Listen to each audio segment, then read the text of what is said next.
Checklist: how to make your first sale online in less than 10 days.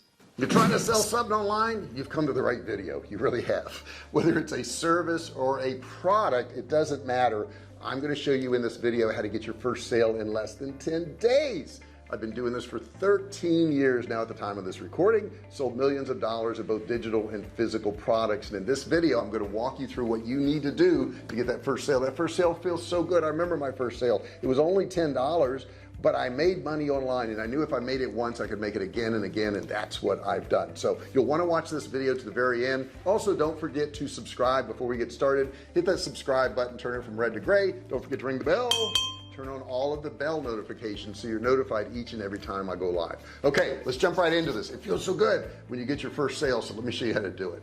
The first thing I want to tell you is you need to have targeted traffic. You need to be targeting the right people. You need to get those people to your web page. Now, it's really easy in the beginning to think you're making progress because you're tweaking this logo and you're getting this color just right and you're getting these perfect images and all that, but you really haven't done anything until you get some traffic coming to your website so you can get a sale. So I do want to give you a challenge. After you have gotten your first sale, the first 10 days or whatever, you want to spend the next 30 days just driving traffic to your website, getting more and more people there, and that way you'll get some data and you'll figure out what works, what doesn't work. Now in this video, I'm going to go through a lot of examples, a lot of ways to make money with your website. If it doesn't apply to your website, then just skip it. Okay, if I'm talking about Pinterest and you don't do Pinterest and don't want to do Pinterest, just skip that area, move on to the next one. Now the first thing we want to do is go after free traffic. Maybe you already have some type of social media presence and you can start posting about your website there. I would offer some type of discount coupon code saying, hey, you're my closest friend, so I want to offer you this code, but offer them some reason to go there. Get the lowest hanging fruit first, which is people you know, and free traffic. And keep in mind, everything you do online has a potential to get you more traffic. So maybe in your bio on LinkedIn, you want to put the link to that website. Maybe on your bio on Facebook, you want to put the link to that website. Every place that you can put that website URL, do it, because it's potential for more traffic. I want to tell you up front though, be careful. Do not spam your friends and family with a bunch of links about buying stuff from your website. Just let them know about it. Don't start sending private messages to your friends and everybody on your friends list thinking that you're going to get sales. You won't. They're just going to get angry at you and report your profile, and you'll probably lose your profile. So don't spam people. Now, that's not to say you can't sell to your friends and family. You absolutely can. Just don't overdo it. I know some of my first sales that I got on my website were from people who knew me. They knew me, they trusted me, maybe they worked with me in a previous occupation, and they were like, well, I'm gonna buy his stuff because I know him. To this day, I have people, and I left my job going on 13 years ago, 12 years ago. I have people from my old job who buy my courses to try to learn stuff because they've seen the success of my company. They've seen the success of my courses, and they go out there and they actually buy my courses because they know me. So there's nothing wrong with selling to your friends and family. Just don't spam people, okay? Offer more value when you post, good content, teaching people how to do stuff, explaining stuff about your business, services, whatever it is, and they'll come around and they'll buy from you. Next thing you want to do is join some online communities. You can do this on Facebook. You can do this on Reddit. You can, do stuff on YouTube. But bottom line is join some communities and be part of the conversation. When I say part of the conversation, real part of the conversation. So if somebody asks a question, try to actually answer it. If you have some good content, post it there if you're allowed to do so. Give good content and people will come around and they'll buy your products and services. You also want to consider paid advertising. In the beginning, you're not going to know how to do advertising, and I get that. I actually have some videos on this channel about it, and I have a course below that teaches you how to do some of these things. But for as little as $10 a day budget, you can start doing some ads and you can start driving some traffic. So don't initially say, well, I'm not ready to advertise yet. You can advertise in the beginning. Matter of fact, you can advertise in the beginning just to build your list. Once you have people in the list, you can also market to them later on through emails. Facebook has advertising on there. Instagram has advertising on there. All these platforms work pretty well. Just don't dump a lot of money to it in the beginning. You want to do some slow tests, $5 or $10 a day, something in that price range. If you're into, say, let's say fashion or home decor or decorating, Pinterest is a really good site for that. I sell survival food. It doesn't work so well on Pinterest. I understand that, and I market in other areas. But depending on your product, Pinterest may be a great option for you. Another really good place is Google Ads. Google Ads is great because you can do text ads, you can do, you know, image ads, you can do video ads, you can do ads in YouTube. And keep in mind, Google does own YouTube, so those ads that you're seeing in there, those are really Google ads. They're considered Google ads even though they run on your YouTube videos.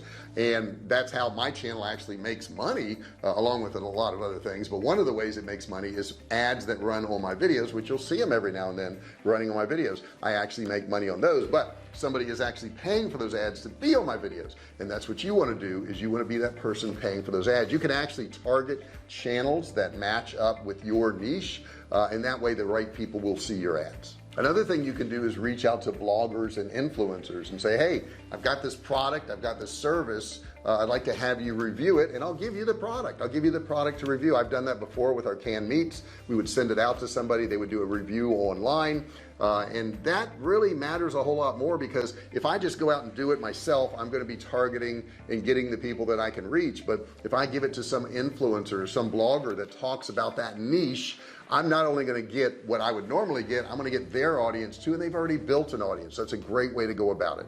Another thing you can do is run contests. I've run a lot of contests before, and the contest will be for one of my products. So let's say I have a contest for a mixed case of our meats. Okay, mixed case of our meats. These are long-term storage food canned meats. The only people that are going to apply for that contest are people who are interested in that product, right? The person who doesn't care anything about that is not going to enter that contest. It would be very rare. But here's the cool thing. All the people that enter the contest, I have all of their contact information. After the contest is over, for those people who didn't win the contest, I can send them a coupon for a discount on that very item that they were trying to win. That's pretty cool, right? So be careful about what product you offer. Make sure it matches your niche. If I do a contest, I give away an iPad, let's say. Well, an iPad is for anybody, right? Some people are going to be interested in buying survival food and want an iPad. There's a lot of people that aren't interested in survival food and want an iPad. So you're not really targeting your niche. Think about it this way. When you do a contest, you want to offer the prize as something that you normally sell in your course of business. So don't just offer them a gift that anybody in the world would actually want. Okay, offer them something that matches your niche. I also want you to think about influencers, people who've already built an audience, have people listening to them. You can approach these influencers and you can get your product out in front of exactly the audience you want. One of the best ones out there is Grapevine. Go to Grapevine and you will find a lot of different influencers in a lot of different niches. The next one out there is called FameBit. I like FameBit. It starts out at, I think, $100, but to qualify to be an influencer on FameBit, they have to have at least 5,000 followers. So you're only going to get people that have some followers. Don't think that you got to have a Kim Kardashian, okay, that's got millions and millions of followers, because a Kim Kardashian doesn't really have as much contact with her subscribers than somebody who has maybe say 10,000. The reason being is it's a smaller audience and they can talk to their audience more, and a lot of times you'll get more bang for your buck off a small influencer than you will a large one. The last one I would tell you to check out is called CrowdTap.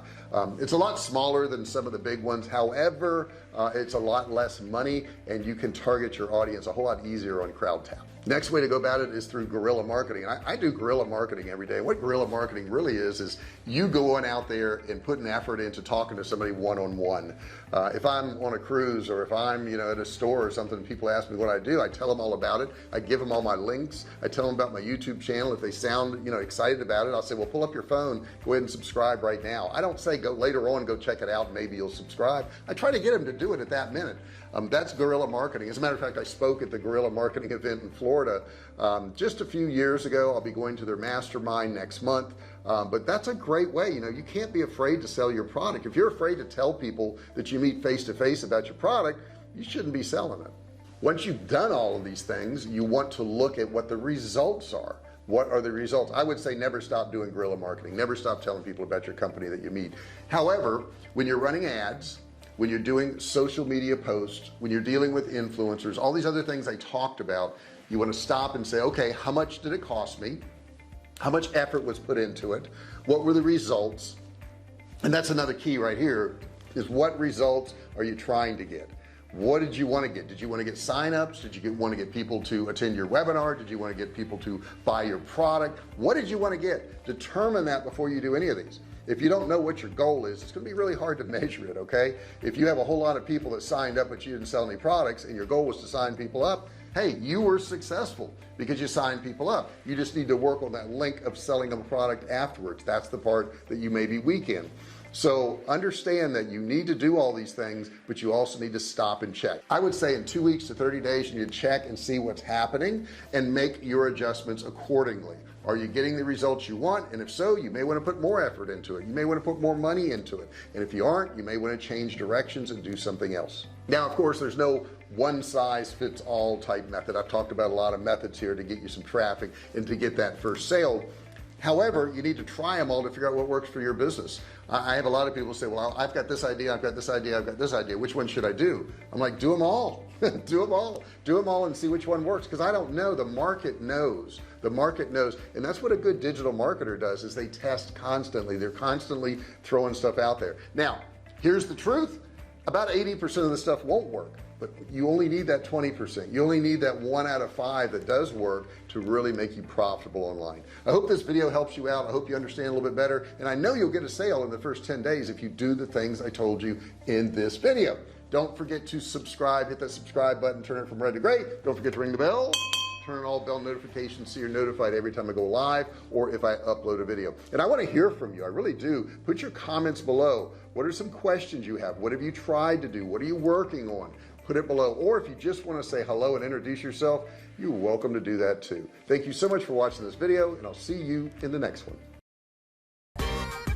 Hey, thanks for watching my video. Don't forget to subscribe to my channel and click that little bell right there so you can be notified every time I do a new video.